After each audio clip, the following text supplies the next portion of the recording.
episode 26. We're going to get to the down and the dirties of all things entrepreneur on this one. So we're going to be talking about whether or not you should raise entrepreneurs or not. And so I'm Tyler Willis, Tyler Willis Media. Kick it over to Payton. What you got going on over there? Yeah. Hey, I'm Payton with Payton Peoples and Company, Keller Williams Realty Atlanta partner. I'm Megan Mulvey with CrossCountry Mortgage out of Peachtree City. I don't know why I did that. No idea. Christian It's like CrossCountry John Cena. Mortgage. And this is going to be good, so I brought the popcorn. That's right. That's And a all. Celsius. Yeah. That's right. That's right. Well, this one is a topic that's near and dear to my heart. I was raised in a house with an entrepreneurial father, and so this is the only lifestyle I really knew. So when I started working at 9 to 5 and getting a steady paycheck every 2 weeks, it just didn't make sense to me. So I said, guess what? I'm leaving. No, but I think that's the beauty of what I do today is because it's the only lifestyle I ever saw growing up for 20-something years while I was still still around my parents full time. And so the glory of it, though, is that people see that you can make your own schedule and that you work whenever you want to, but that's not the truth. That's not the truth. No. But the You work first when thing they want you to. exactly. The first thing though, people always get this wrong, this misconception of you are your own boss whenever you're going to the entrepreneurial world. And let me tell you, I'm not. I have 150 other bosses that I work with, and sometimes we don't all see eye to eye. I might be able to be like, hey, I could be there at this time, but guess what? I still have to listen to a lot of their instructions. And so, but it's a beautiful thing when it all starts working out properly. But let's just kind of dive in. So did anybody else kind of like grow up with a family full of entrepreneurs or like cousins, uncles, anything that had their own businesses? Like, what does that look like across the board here? My dad started his own business before I was born. And so I think he's on technically year 43 or 44 now. But he basically started building audio equipment out of his parents' garage and kind of expanded that into like DJing at proms and stuff for local high schools. And then that grew into local events and concerts. And then that grew into touring and doing major bands. And, this was the 90s during the heavy concert era. And so I grew up going to music festivals and sitting on backstage speakers and doing all kinds of stuff. So I grew up kind of in the music industry from a different perspective, not necessarily like the recording industry, but the touring side of things. And so, yeah, my dad grew that business from nothing, from literally his parents' garage to now he is partnered with Disney and Warner Brothers. He has space at Trilith. He has a 30,000 square foot warehouse that lots of other very important companies rent space from and keep their equipment at. He's kind of a big deal. So like I watched everything he did, never understood working for someone.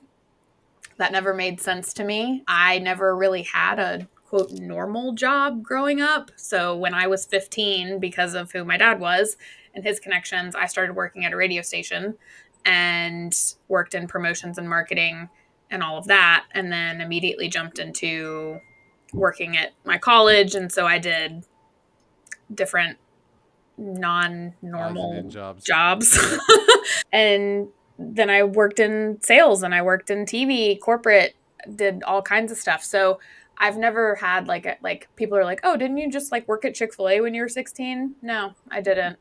But watching what he did and how he grew his business and like the sacrifices and things that he had to make, and watching my grandparents do so much for him to support him and growing his business and everything, taught me a lot of like, I think subconsciously of what I do today.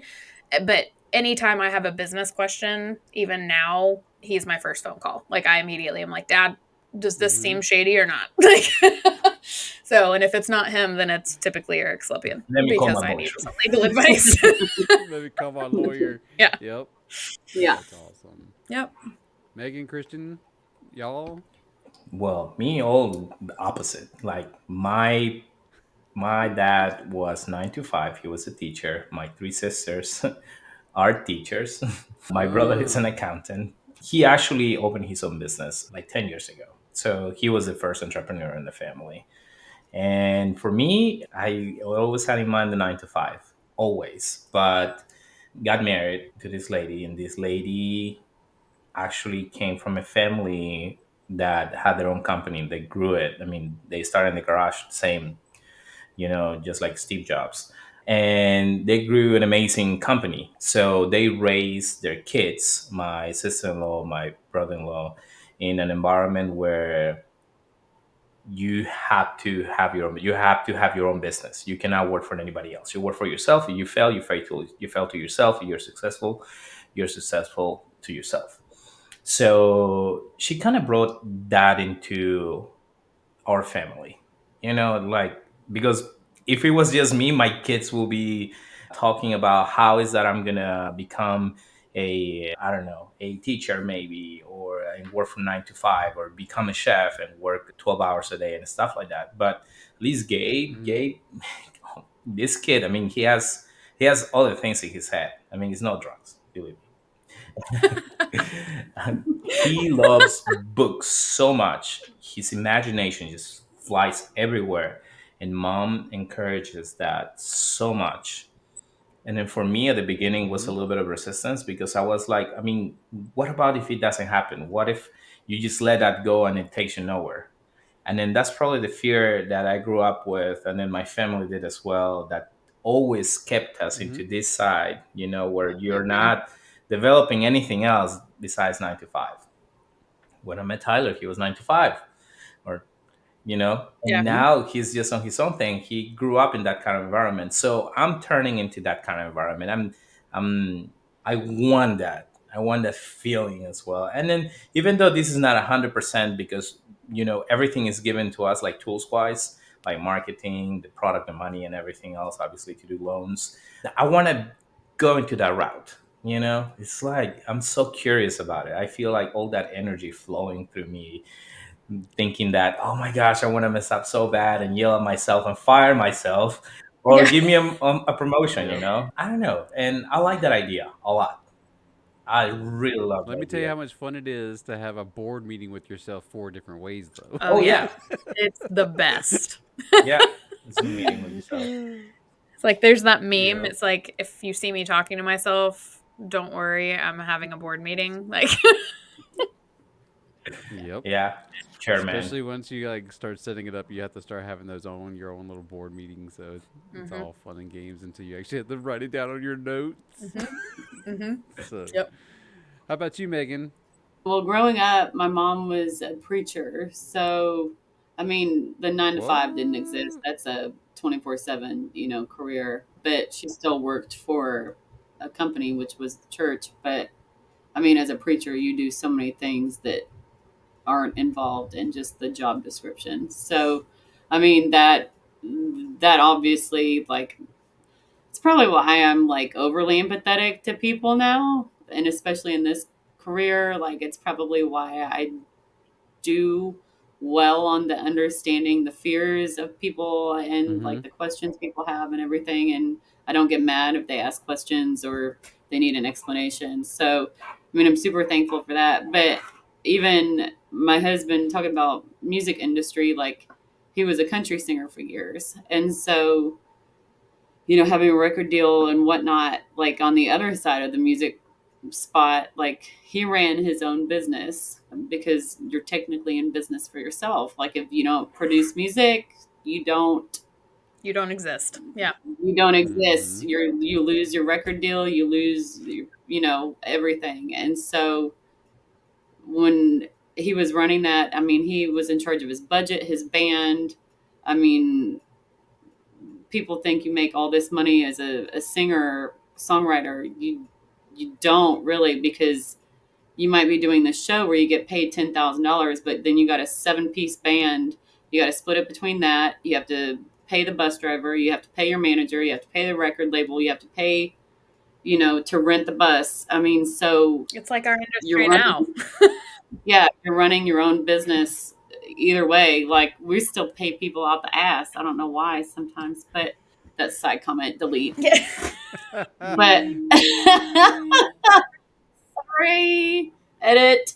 But I mean, even now, like in these businesses that we're in, like we still have to, it's not, I mean, as a loan officer, we're running a business, but it's not our own business. Like, it's our own Yeah. brand almost, Yep. but we still work for a company. So it's not really ours. It's Mhm. like portion is, but I don't know that exact percentage.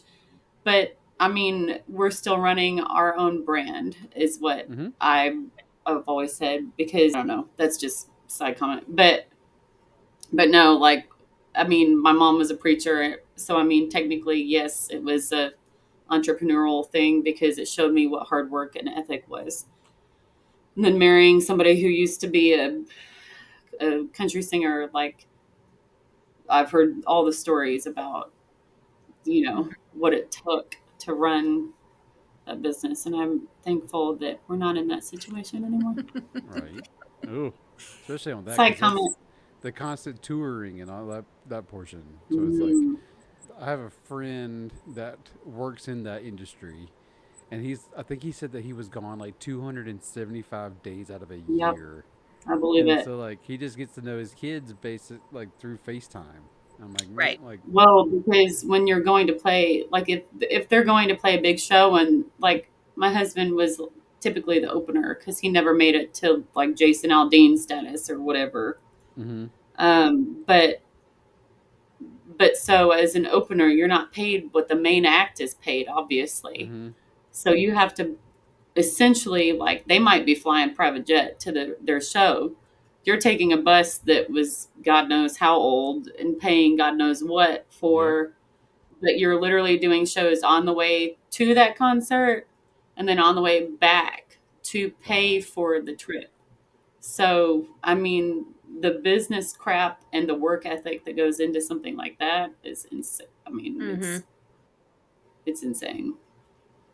So then we have all these lessons from our childhood and what we saw, and then we go, "Hey, I'm gonna do it to my kids." Like, like, so Yeah. for me, I try like if I have to ever book a shoot on a weekend, I always ask the agent if my kid can come. That way, that Hmm. not only can I spend time with her, but she gets to see like how I run that side of the business versus like when I get home and have to start working on all the pieces of it. And Mm-hmm. so Hmm. the thing that I always try to impress on her when we get to a shoot, especially if the agent's there, it's constant communication with them in a very friendly tone versus any other kind of like standoffish tone, or it's always greet them and say bye. That you got to make sure to greet them, say bye, and eye contact. And Mm-hmm. so learning those pieces of the business don't make like it's not going to make sense for me to like sit down and go, hey, this is why we do this. I just need to show her. And so if the clients, if the seller is actually at the home, then it's greet agent and then immediately turn to homeowner and talk about property, talk about like kind of the process, and show her like this is how we have to take the steps to do our job properly here, and then once we get home to work on all the content. Mm-hmm. And so it's always just breaking it down in is easy to digest for a 7-year-old. And so if I can teach a 7-year-old how to do it, I can definitely teach an adult how to do it, Mm-hmm. hopefully. Hmm. And Right. so, but just that's the biggest thing I always try to impress on her is communication is key verse from the moment that you step out of the car. And so like how you present yourself, not so much how you dress, because I look like a complete bum most times whenever I show up to the shoot because I'm going to be covered in sweat by the end of it. Mm-hmm. And so there's people that in my industry that they'll show up in suits. Like I don't have time for that. Like I sweat way too much to be wearing a suit. Mm-mm. Mm-hmm. Fancy bun. So, It but is 98 degrees outside. Don't wear a day suit. exactly, like I might wear a Lord Jesus. birthday suit, but I'm not wearing a suit. So, and so, but no, it's An just little things stormtrooper. like that. Like A stormtrooper, baby. That's right. Yeah. But Oh it's my just little gosh. things like that, like just Jesus. how to talk to people is the Hmm. biggest thing that I try to help show her Yeah. early on in this industry. Is like the connections that I have with people. I didn't form them overnight. It took me years to build up to this Hmm. with certain people. So Yeah. just that constant, like, how you talk to people is how they're going to perceive like how you act and stuff like Hmm. that. So it's like Mhm. just little things like that is what I try to impress on her now whenever I take her on shoots. And there's a storm a brewing. Hmm. Yeah, here too. I thought you guys were here because it was like, oh my gosh, what's going on? We're Yeah. in war or It's what? It's so My loud. real bounce loud house here is all of a outside, sudden. not my Yeah. problem. So you guys are lucky, actually. You can take your kids and see what you guys do for work. I'm still trying to convince my son that I have a job. So Yeah. Oh, seriously, Hannah, Hannah asked me, "What do you do? Where you work, mommy, with daddy?" I said, "No, ma'am." I said, "I work from home." Oh, you do cooking? that too. I said, "I said, mommy's desk is in your toy room." Oh, you just go on the Hmm. computer? Yep. But Yep. you're on the That's what phone I all do. day. Is that all That's you it. do? Yep. I just sit here and go on the computer. Yeah. Yeah, Gotta That's love their it. little heads. I know. yeah. Like my kids, so my son's almost 13 and then my daughter just turned 11. Um, and it's been very interesting to see how the two of them have picked up on different aspects of this type of work. Um, Mason is very interested, but because he loves helping people, he loves the Mm-hmm. people Mm-hmm. aspect. He's a people person. You know, he gets a lot of his personality side from me. Mm-hmm. But he also has a lot of aspects from my husband because my husband comes from a family of he was the first man in multiple generations to not go into the military.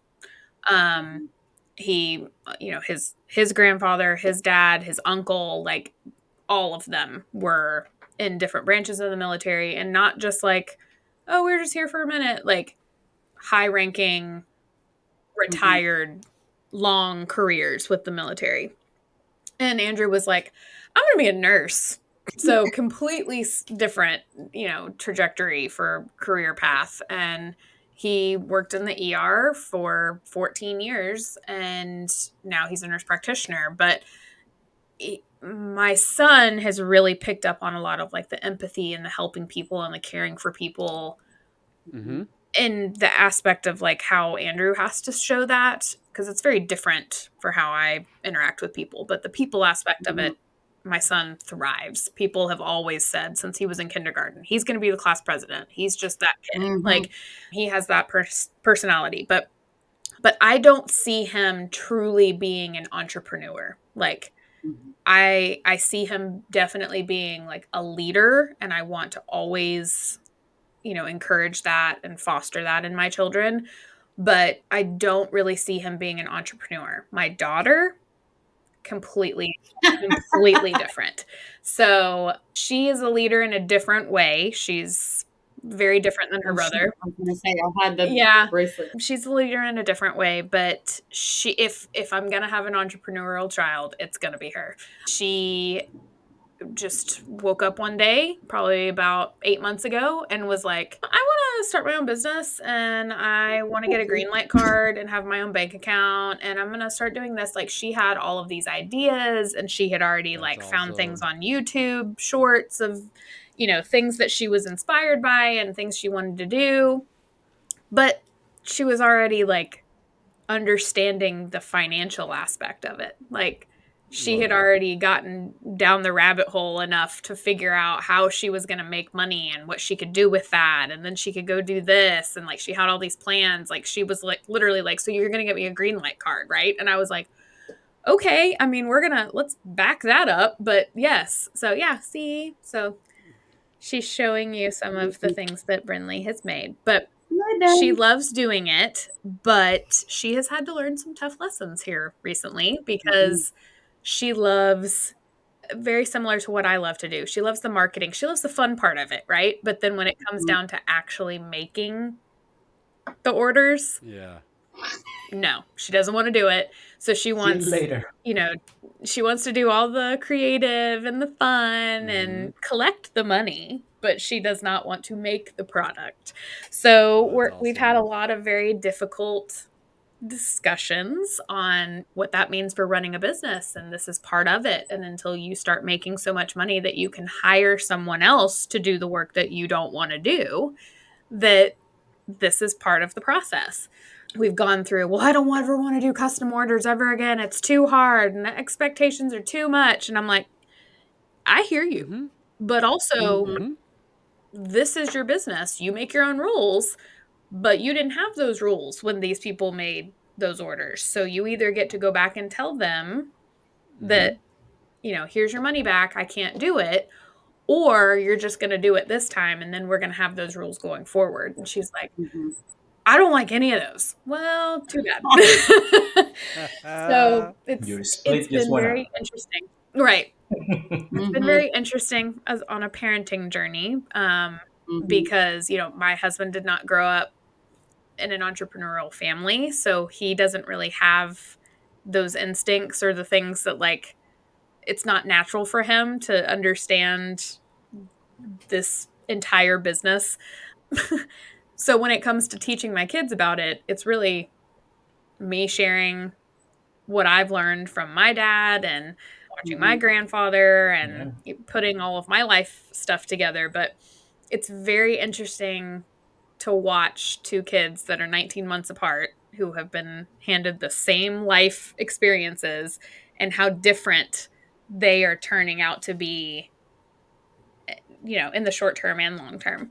Because I could Yeah. 100% see Mason running a company someday, but not being the like building it from the ground up. Like he's going to come in and be the CEO because he worked his way up, not Mhm. because he created this company from the ground up. Brinley will be I created something from the ground up and built it. Yeah.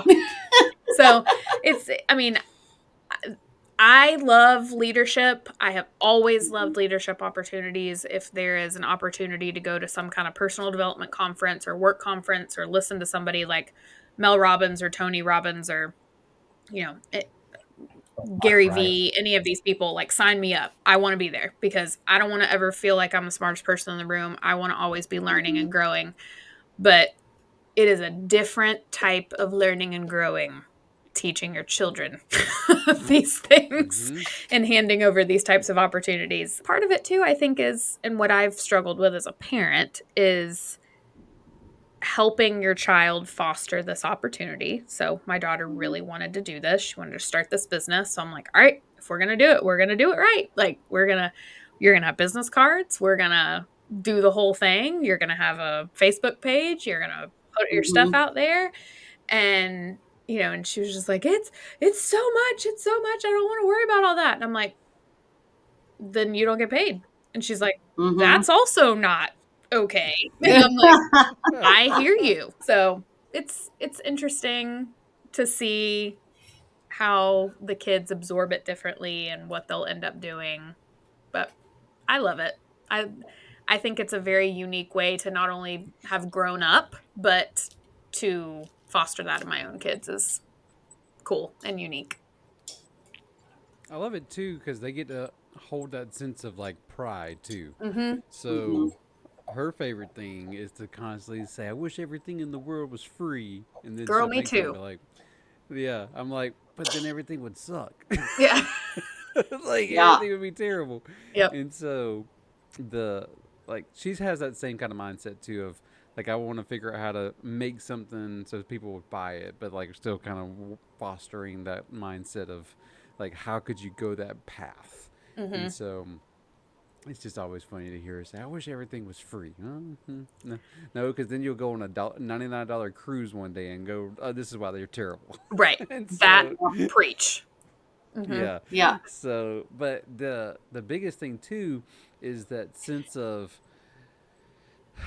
I've done all this work, and then when I come home, I take that hat off, have to then put on a different hat that still falls under the same business to get other parts of it done. Yep. Because that's the hardest part that people don't realize is, like you said, we do our own marketing, we do our own Mhm. communication, we Yep. do our own sales calls. Like Yep. all that falls under the entrepreneur mindset of like, I've got to do all this or I shouldn't do any of it. Right. And so, Yeah. or I how can I pull in literally, this one person to help on this one project and be like, I got to explain it all to them and then they get to kind of run with it. So, yeah, Mhm. like I literally in my emails added, and I think I heard about this on TikTok, but I added a well-being notice like in my signature and put Mhm. receiving this email outside of normal working hours, managing work and life expectations and responsibilities are unique for everyone. I've sent this email at the present time that works for me. Please respond at a time that works for you. Because what I don't want to do is teach people that I'm available Mhm. 24/7. But they also need to understand that I'm a mom, like, and I'm a wife, and I have other Mhm. things going on. So maybe I don't get your, email responded to by 5, but I might respond to you by 9 Mhm. because, I'm in the thick of during the school year homework and picking up from extracurricular activities and football games and dinner and extracurricular everything, that end of the day is nuts for us. So Mhm. then Mhm. it might be that I have to take the real estate hat off for a chunk of hours and then I'm the mom hat and then I have to switch when I get home to be able to catch up so that I'm not super far behind the next day. And that's hard for my kids too because they're like, "Oh, like kind of what you were saying, Megan, like you're always on your phone or Mhm. you're always on the computer." Like I'm like, "I know, but remember how we get to go on a vacation and have a really fun time doing XYZ and it's because I work so hard." And my kids now are kind of at that age where they're starting to put the two and two together and understand that mm-hmm. Mhm. because I work so hard, because I'm, you know, putting in the hours and waking up before everybody and staying up later, than everybody else, that they get the life that they get. And that Mm-hmm. if I hadn't made those sacrifices or if I don't choose to continue making those sacrifices for them, that their lifestyle would not be what it is. So Mhm. I'm glad that they have started to board that train and understand because that is a long time going with kids constantly just being like, "Will you get off the computer? Will you get off your phone?" It's Yep. exhausting. I'm bored. Mm-hmm. Yeah. What should we do Mhm. now? Mhm. Mhm. Yeah. Mm-hmm. You should Mommy, yeah. mommy, You should mommy, leave me mommy. alone. I'm That's like, what you should I'm on do. Exactly. the phone. I'm on the phone. Yeah. Exactly. No, I get it. Yeah. I think, I mean, part of being a millennial is that the education system back then, our parents, a lot of the people that had kids back then, they were taught that, these are the things that you're good at, and these are the things that you're not that good at. So, what are we going to do? We're going to find you a tutor and develop the skills Mhm. that you're not that good at. And then what are you doing? You're building somebody that is good at everything, but not excellent at something.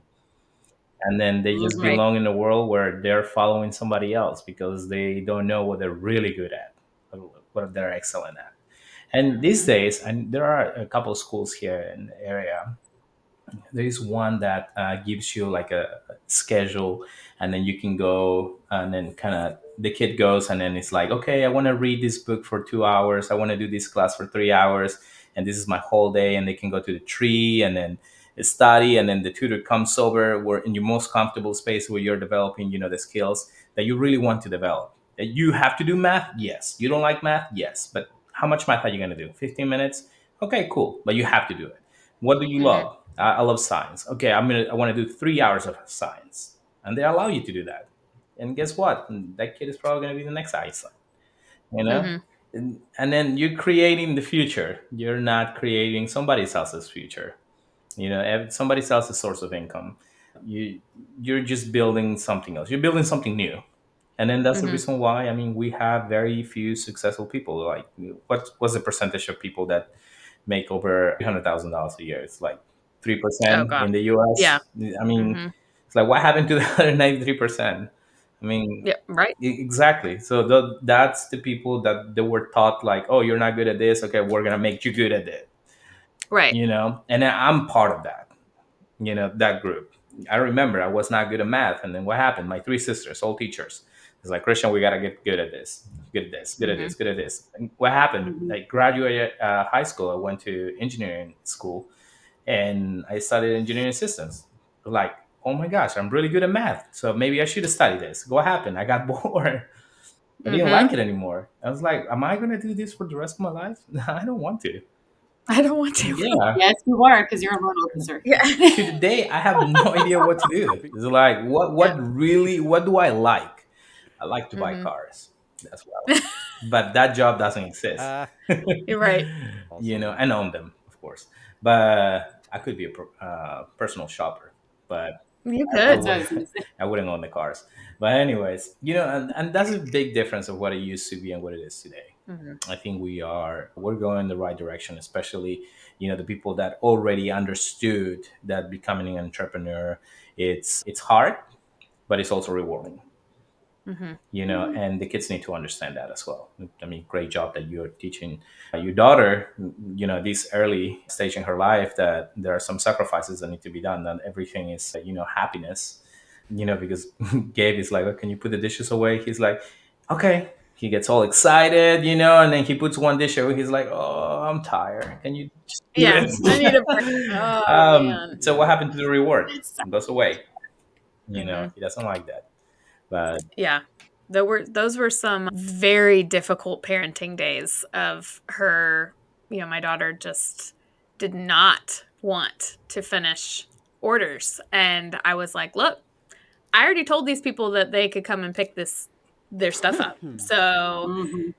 it sounds like to me that you're waking up early and you're staying up late, and thank God it's the summer because you can take a nap later. And you're in the weeds. she Get it done. yeah, See you later. she could not stand me for like 3 solid days. And if you know my daughter, she is attached to me at the hip. Uh-huh. Wow. If she could crawl back inside me, she would. And like she's just that child.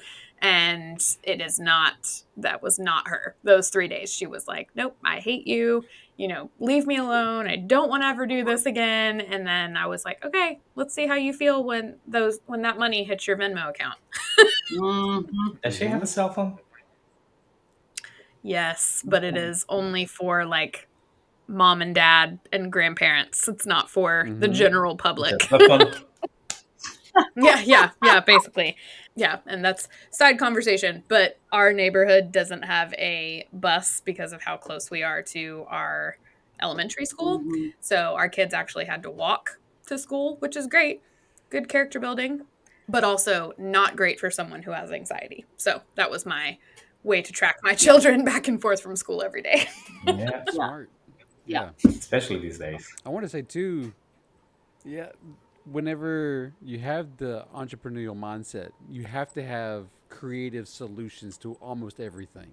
Mm-hmm. So I think that's the next, like, raising kids whenever you're in that thick of it, like, how do I solve X, and they can see you start solving. And so I think that's going to kind of help counterbalance a lot of what's kind of going on in society today with the not there's no new thought. Like, Mm-hmm. hate to say it, I love Disney, but Disney sucks at coming up with new content. It's a Right. rehash. Like, how can we do? Oh, we're gonna do a live interpretation of this movie. We're gonna Yep. do the backstory of this character. Like, okay, y'all need to come up with a new thought. But the Mm-hmm. reason why they're having so much trouble is because creative thought is difficult. It's time consuming. It's expensive. Mm-hmm. So they're trying to get AI to help. And how can you get AI to help? And so Yeah. it's like, but whenever we train our kids to always think outside the box, how can you solve for X if all you have is a cube? like, Mm-hmm. it's just, it's those kind of things I think was going to help long term for a lot of problems that are in society right now. But it's going to Mm-hmm. take at least a generation, if not two, to finally catch up and be like, okay, I think we're back in a better place on things. Mhm. Right. Right. I do think it'll be interesting to see how many entrepreneurial type kids come out of millennial parents. Mm-hmm.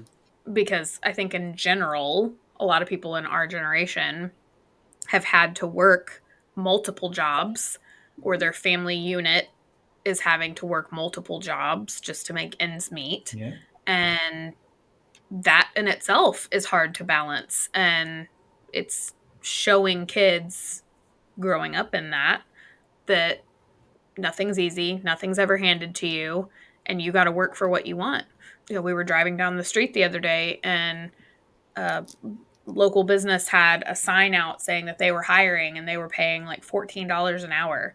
And Mason immediately got out his calculator and he was like, okay, so if I was working $14 an hour and I did this many hours, and how many hours can you work when you're this old? Like, and I was like, I don't remember ever being like Doing that, that. like trying to Mhm. figure that stuff out at 13, at 12. Yeah. But he immediately was like, well, then I could put this money aside and I could do this and I could save for that. And I could almost like keep that spirit, child, because that's gonna, those are the moments when you're like, I have won as a parent today, but tomorrow, don't ask me.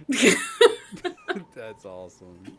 Enjoy those prices now, because whenever I had to start working at 15, it was $5.25. Mm-hmm. Right.